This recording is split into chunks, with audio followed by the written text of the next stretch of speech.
uh, variously called on the West Coast, on the East Coast, LGBTQ, lesbian and gay, bisexual, transgender, intersex, and allies. Pride Day or Freedom Day, it's another day that it's called.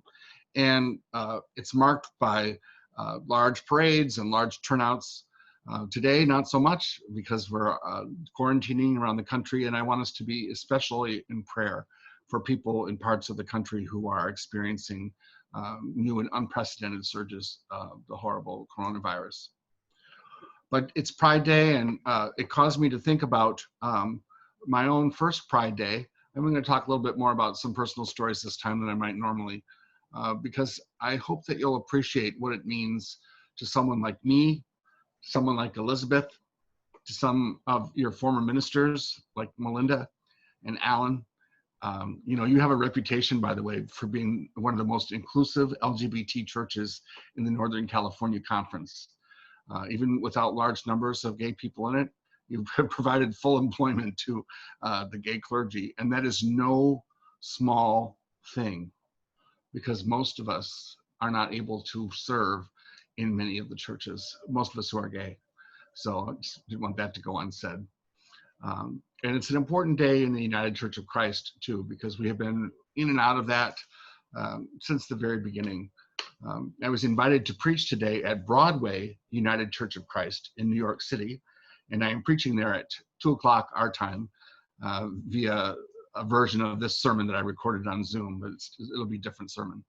But I liked it because it brought, thinking about preaching in New York on Gay Pride Day, made me think about how this has been a political and a spiritual journey for me, and how these scriptures today remind us of the political and spiritual nature of our faith and what it demands of us, and how it makes it possible for some of us who have been living in the shadows to be out in the light, and how reliant we all are on each other to make sure that being out in the light is a safe space.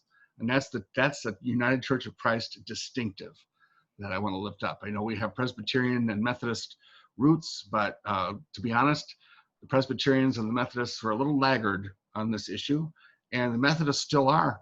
They're about to split because they cannot agree on welcoming LGBT people into their church, even though they're the second largest Protestant church in the United States. So that's why in a church like ours, a Congregationalist church, a United Church of Christ church, one that is open and affirming and committed to welcoming people, we celebrate this as a spiritual day.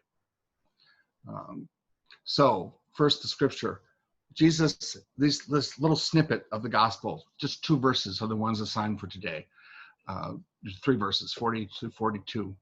And I was sharing with my Episcopalian colleague, Reverend Dr. Jay Johnson, because he's preaching today in Berkeley via Zoom, we were talking about this passage, and he said he wasn't sure he was going to even use the gospel because it's a little, and then he was looking for a word, and I said a little thin, because it's true, there's no like cool story in it, it's just a few random verses.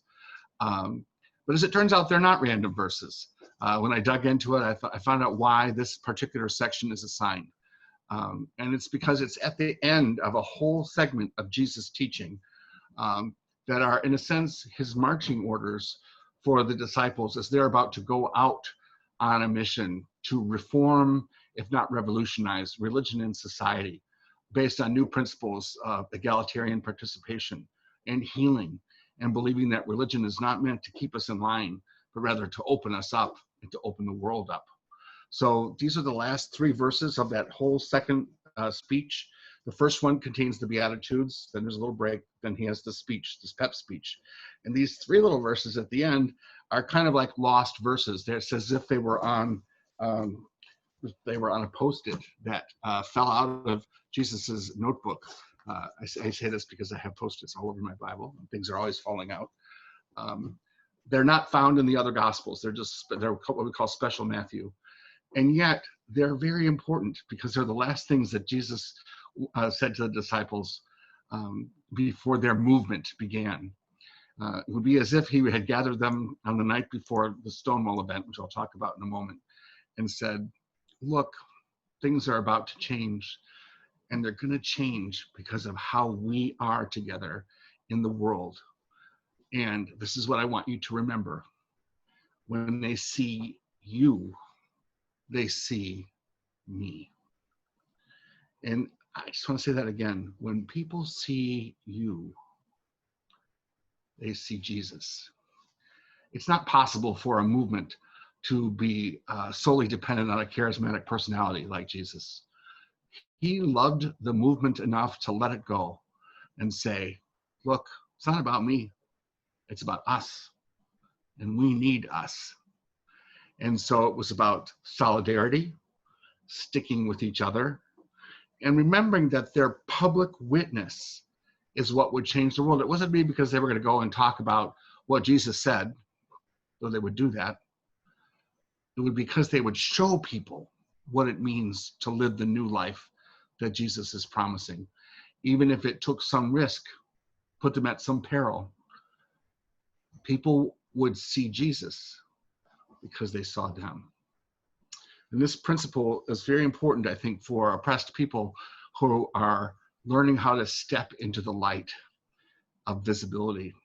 We don't do it alone. We do it together.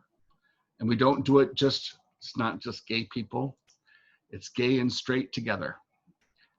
When they see us all together, they see the breadth of who Jesus is. And the other thing he says, you know, you're going to get different kinds of receptions. Some people will welcome you, and some people will not. Some will receive you like a prophet, and some will not.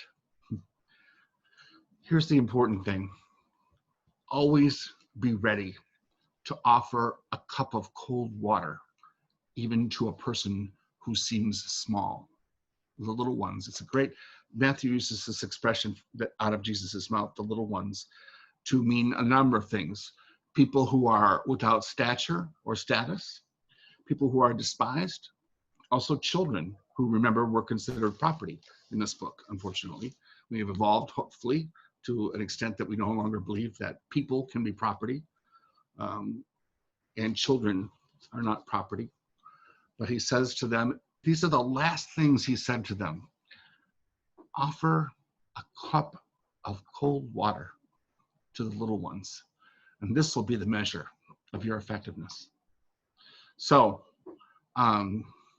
these are the words that I think come together on a day like this, because it's spiritual, it's political, it's personal, it's communal. Even in our own church, we know the importance of standing out, standing up. I don't know about you, but I have felt some sense of pride about not just seeing the rainbow flag flying over Foster City Hall, but knowing that it's our church's rainbow flag that everyone is seeing when they see that flag. You know, it's been more photographed. You don't see it so much maybe in the Islander. I don't know if they've even covered it, but I'll tell you, the gay paper in Northern California, which has the largest circulation of any online paper to the LGBT community in the entire world, has featured it prominently. That's our church's flag. And the newspaper tells the story. They know that, they name it, and that is the church, the flag that belongs to the Island United Church. You know, my first gay pride parade was in New York in 77, I think. Would have been at the end of my freshman year at Columbia. And two memories stick out from that. We marched from Greenwich Village up Fifth Avenue, if you know, remember the city, all the way, and we ended up in Central Park where we had a big rally. And that was the largest one to date, that one in 77. They kept getting bigger and bigger. But, you know, we were used to not seeing each other in groups, even then. And on this one day of the year, all of a sudden, and here's what I remember walking up Fifth Avenue, because it's a slight ascent from the village up to Central Park, those 60 blocks. So if you're like in the middle, like in the 30s, and you look down, you can see, or back, you see all the way down to the village in Washington Square Park, you know, the arch. And it was full of gay people. And then when you look forward, you looked up Fifth Avenue, and you couldn't see where it ended, of course, but it was also full. And we never knew there were so many of us. It changed us, even though we did it just once a day. And you know what gay people used to say in the 70s? Well, where's everybody else the rest of the year? You know, they said, at least we know who we are that day. And it made us stronger each time. It was a day that commemorated an event. I know you've heard the story maybe many times, and it's been told over and over. When in 1969, a group of mostly transgender, not entirely, and many of them transgender people of color, fought back against a police raid at the Stonewall Inn. So the Stonewall Inn was a gay bar. It wasn't the nicest one. It was in the Village. They were all run by the mafia. This is well-known New York lore. And the bar owners paid the police department for protection, but the bar owners were not paying the police enough that week. So the police raided the Stonewall Inn. It's still there. It was a bagel store for many years, and now it's back to being a bar. It's got a little plaque on it, rainbow flag, but it wasn't like that then. And they fought back for 6 nights. There were 6 nights of unrest, of people who said, no more, no more, no more. The poet Allen Ginsberg said that when he was watching, he was a beatnik poet, very famous still. This is what he said: you know, we're one of the largest minorities in the country. It's time we do something to assert ourselves. And then he said, the people that were out those nights, he said, they were so beautiful, they lost that wounded look. One more image from Stonewall Night. You've perhaps seen this in film. Some of the queens, as they call themselves, singing. They formed a dancing line against the advancing police. And they sang, doing a can-can. We are the Village Girls. We wear our hair in curls. We wear our sweaters tight. We give the guys a fight. And it's kind of a whimsical image. These are people who faced guns and rubber bullets and tear gas with dance and song and pride. They weren't the only ones doing this. When I moved to San Francisco, I was immediately reminded, oh, you New Yorkers, you think that the gay movement started there, but really it started in San Francisco. And it's true that there were events like this at Compton's Cafeteria in San Francisco 2 years earlier in the mid-60s, which was a place that transgender women especially gathered in the evening hours. They were raided and being harassed by the police, and they fought back 2 years before Stonewall. In the Council on Religion and the Homosexual, which was a group brought together by a group of gay leaders, Phyllis Lyon being one of them, who just died a week and a half ago at the age of 95, helped organize the ministers of San Francisco and the gay people. And they had a big drag ball, 1965, 1966 on New Year's Eve.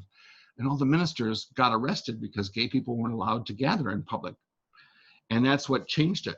And some of those ministers are still alive. Father Robert Cromie from Trinity Episcopal Church, a friend of mine, and Reverend Cecil Williams, another friend of mine, who's the pastor emeritus at Glide Memorial Church in downtown San Francisco. 2 straight guys, allies, organized by Del Martin and Phyllis Lyon. Said Phyllis died this week. And I want to lift up another great who died this week. Harry Britt was a San Francisco supervisor. He's in his 80s, died at Laguna Honda just a few days ago. And he was a former Methodist minister. He was the one that was appointed by Dianne Feinstein to take Harvey Milk's place when Harvey Milk was assassinated. So when I first moved to San Francisco, Harry Britt, I was a young minister pastoring in the Castro in 1985 or 86. And he was done with being a minister, but he was still a gay leader. And he would come by and give me advice, both about how to navigate the complex politics of San Francisco, but also on how to navigate the even more complex politics of a church. So I was grateful to have that special tutelage from him. These are some of the events we celebrate on Gay Pride Day. I want us to remember that not everyone understands today what it meant to grow up in a climate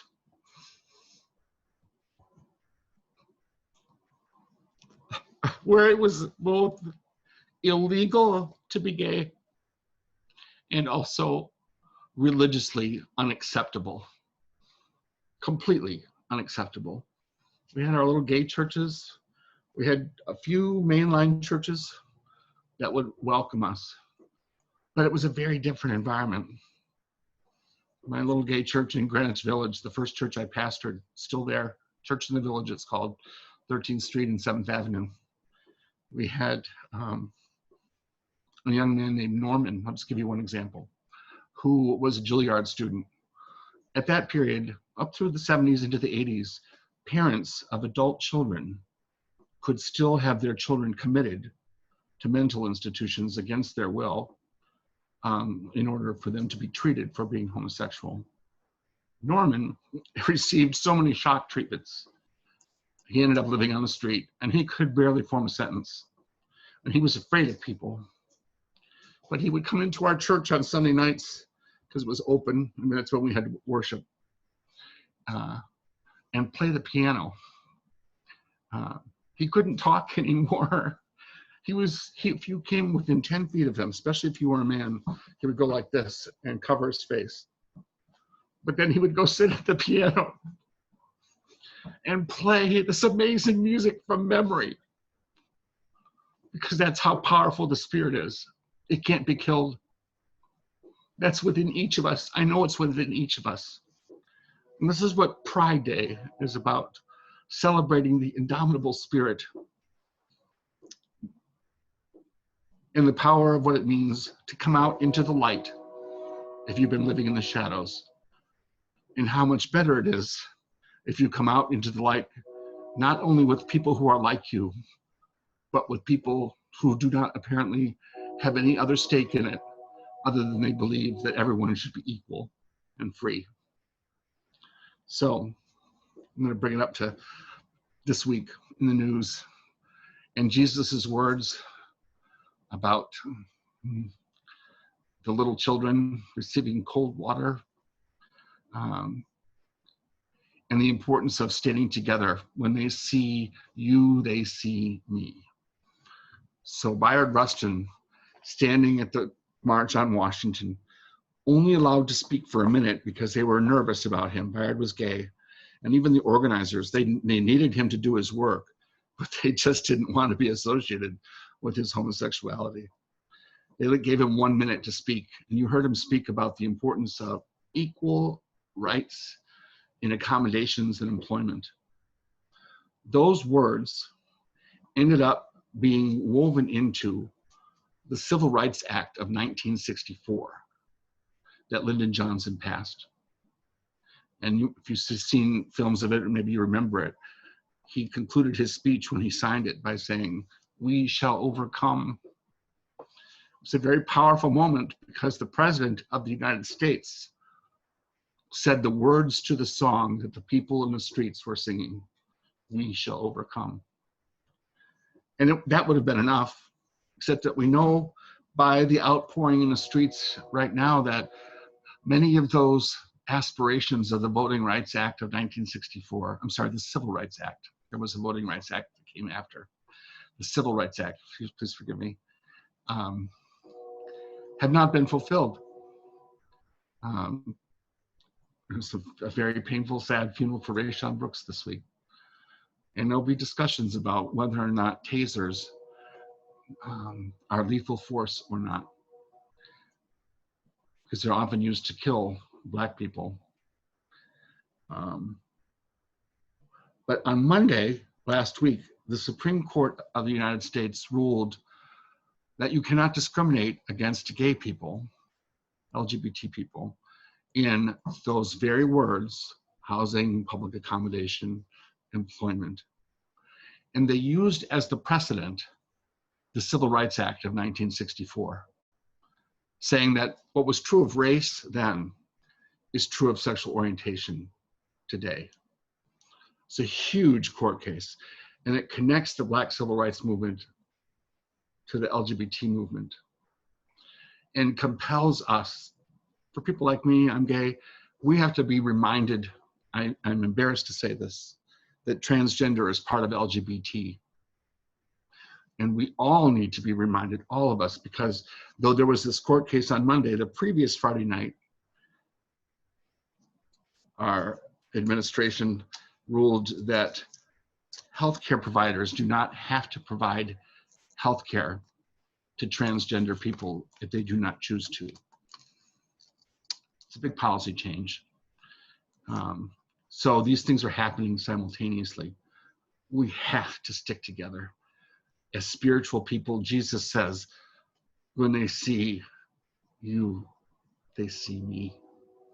And the piece about the little children receiving a cup of cold water, I just burst into tears on Friday night when I saw that a judge in California, Dolly G, that's her name,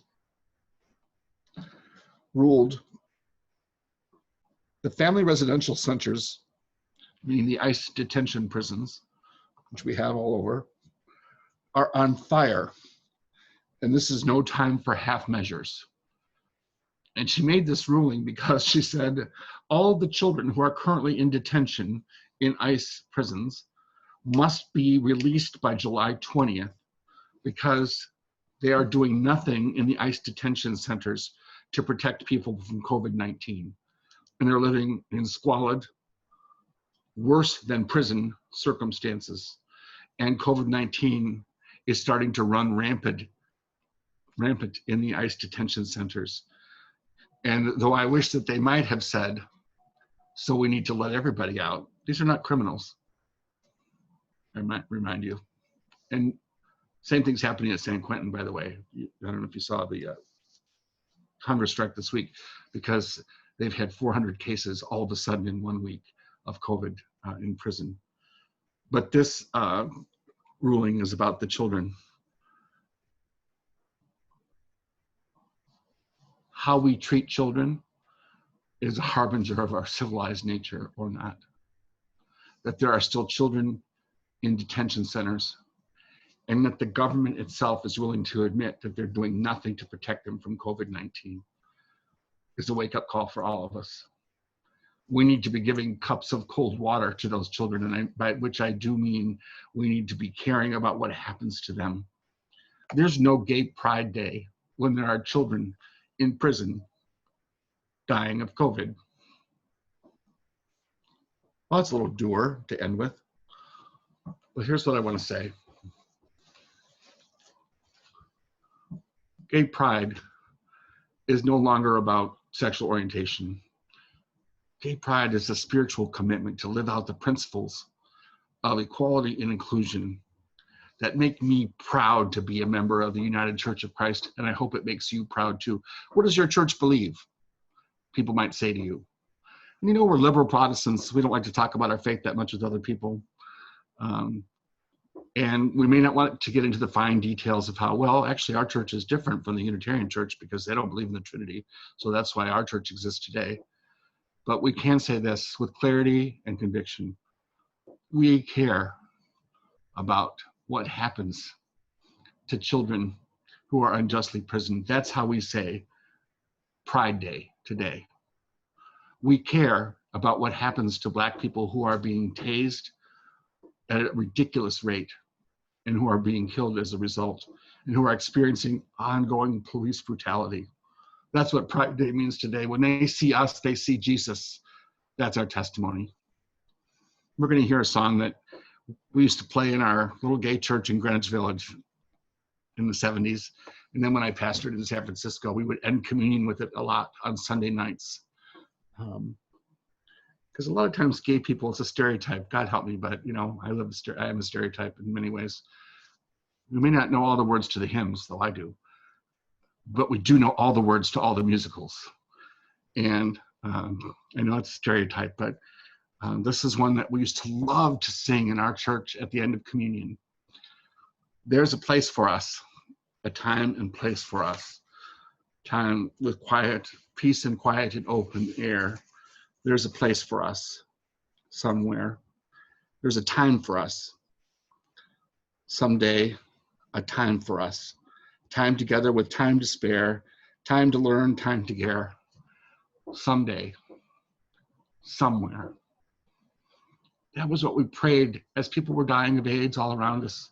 We sang that song and we felt so strong because we believed that someday, somewhere. Today, I want to say, not someday, somewhere. Right here, right now, all of us together. Amen.